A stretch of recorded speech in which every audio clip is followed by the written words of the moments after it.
need to be addressed. But let me get to this particular point that I'm supposed to speak today is on the GSP. I'm not going to explain the GSP as most of you are, I'm sure, quite aware of the technical issues of GSP. But let me tell you, the GSP Plus is particularly for sustainable development and good governance. So it has really nothing to do nothing much to do with trade. It is a political and economic set of criteria that a country needs to meet to get GSP Plus. So we, as you know, we got GSP Plus in 2005, but in 2010 we lost it. And as you know, we are in the process of getting GSP Plus back. Now, the GSP which we currently enjoy, correct? We enjoy GSP, not GSP Plus, was originally given to some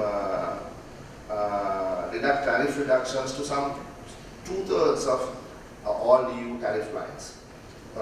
And that was a reduction of 3.5% from the flight rate, and others 6.5%. So in this case, textiles and clothing, which fell under the sensitive products category, received a special reduction of 20%. That's correct, right? So after we lost the GSP Plus, we've fallen back to GSP, and that is the concession we receive. Not that we don't receive any concessions, we do receive the GSP concession, which the industry at the time, I don't know how they argued with government, we were in opposition, but the government of the day thought it was not necessary to go for GSP Plus. I remember like yesterday, senior officials saying we don't need GSP Plus. In fact, that is something that is going to slave our industry. Let our industry compete on their own, and they'll be fine. But the evidence suggests otherwise. What we saw is the utilization. Interesting paper that I have, Ashani Abesekar IPS paper, which analyzes some interesting data and shows that in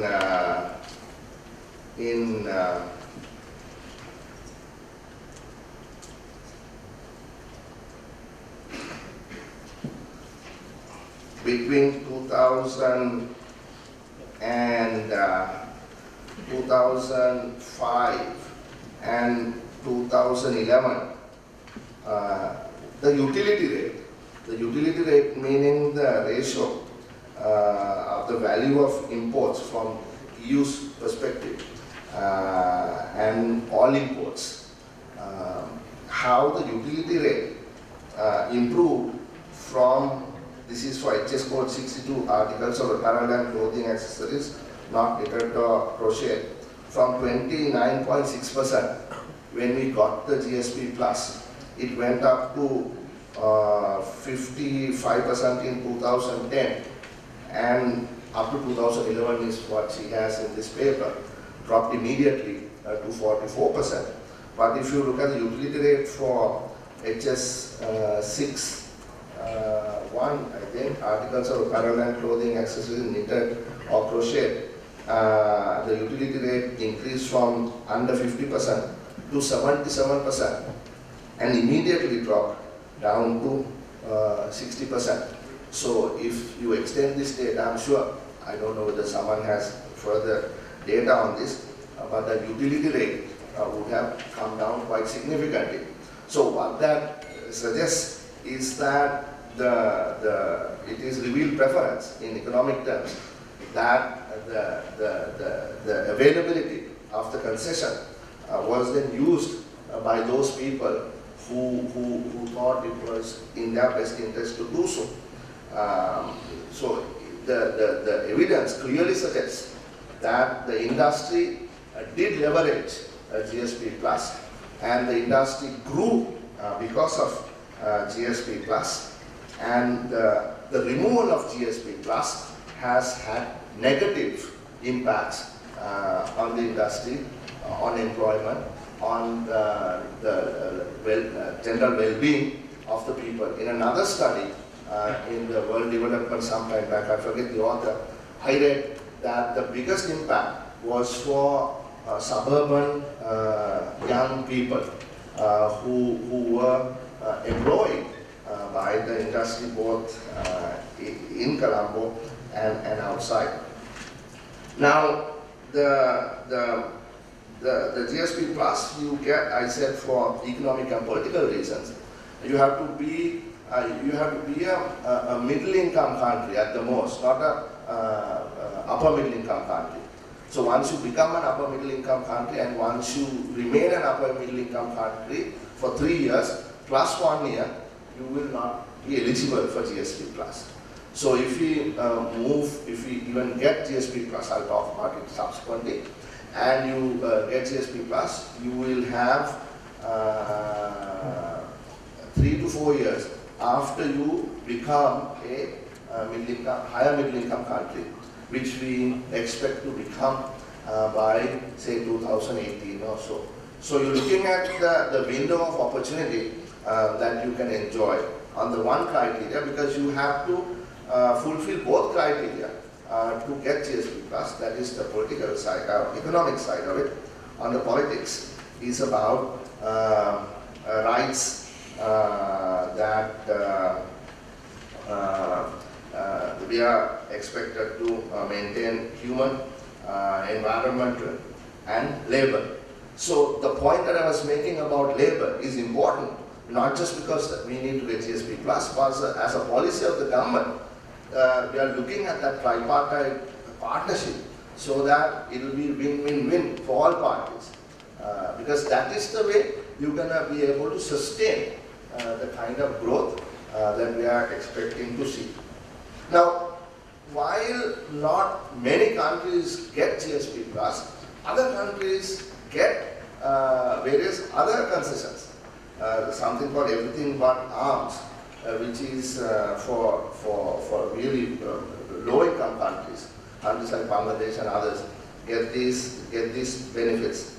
So there are several reasons why we must do what we need to do to get GSP plus back.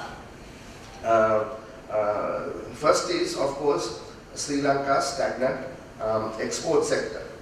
I mean, this is quite stark, how we have fallen and how less competitive we have become, because in 2000 we exported 33 or 34% of our GDP, but by 2015 it had fallen to 13% of GDP.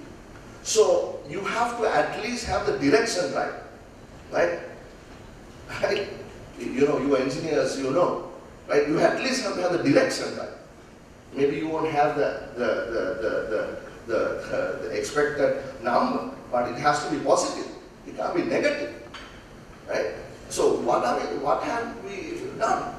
Whatever we did in that time period caused the export industry to fall relative to others. Some can argue, yes, but in actual numbers, the export industry grew. We all know that. But economics is relative science. It's relative to something. We always look at relative to something else. So, if exports relative to construction fell, and we had construction-driven growth in the last 4 or 5 years, the point is, can you continue to sustain that construction industry growth? The answer is absolutely not, right? Can we, continue to build these roads and ports and airports and what have you, towers and things like that? Obvious answer is no, because that is not bringing in revenue, and all those construction projects were financed by debt, and those also not at very favorable rates. We have to now pay back our debt. The other day I was in Cope.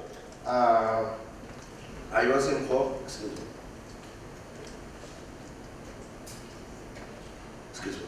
Other day I was in Cope and we were discussing the Matla airport. Now, after much examination, we actually did find the gentleman, civil engineer, who was in the room, who said he was responsible for the feasibility report for the Matla airport. So we said we were looking for this person for many years. We're glad that we found you.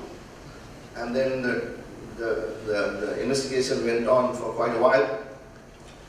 I asked them, how much did the feasibility study cost? Now remember, we spent 260 million US dollars on Mantala. The feasibility study cost 1 million, not dollars, rupees. You see, before you embark on projects that now, from this year, interest alone mainly, plus some capital we have to pay, $17 million on that project. There's no revenue. But the feasibility took only 1 million Sri Lankan rupees. I'm not trying to put people down, but I don't think that University of Morocco will, even after 90% discount, do a feasibility study for a $260 million project for 1 million rupees. Will you do that, Anand? No way. So the point is, what is your vision? What are you trying to do? Have you looked at the IRRs? Have you looked at the ERRs?